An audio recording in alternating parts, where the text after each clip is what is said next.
Hello বন্ধুরা, জানো একবার টুনি পাখিরা নদীর পাড়ে বসে গল্প করছিল।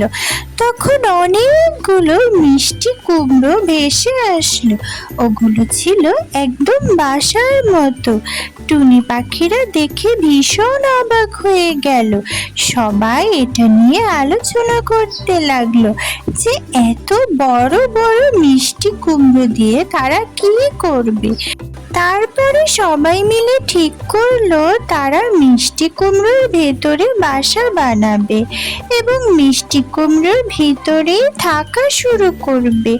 তারা জানতো না যে ওগুলো ছিল ম্যাজিক মিষ্টি কুমড়ো।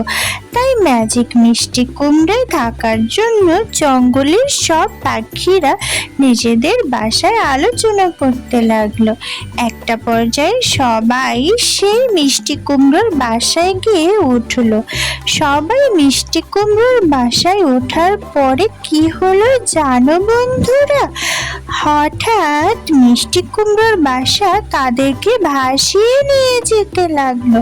তারা বুঝতে পারেনি যে এটা ম্যাজিক মিষ্টি কুমড়ো, তাই পানিতে ভাসিয়ে তাদেরকে নিয়ে গেল এবং দরজা বন্ধ হয়ে গেল। তারা সেখান থেকে বের হতে পারল না।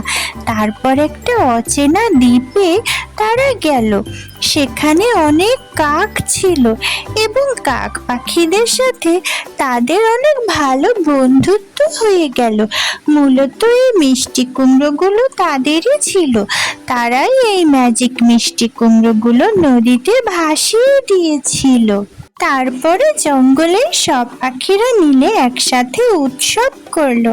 তারা চাইলো তাদের জঙ্গলেও যেন বৃষ্টি নেমে আসে। তাই তারা সবাই মিলে আলোচনা করছিল। অন্য বনের পাখিদের সাথে টুনি পাখিদের এত ভালো বন্ধুত্ব হলো যে তারা টুনি পাখিদেরকে আরো কতগুলো মিষ্টি কুমড়োর বাসা উপহার দিয়েছিল বন্ধুরা।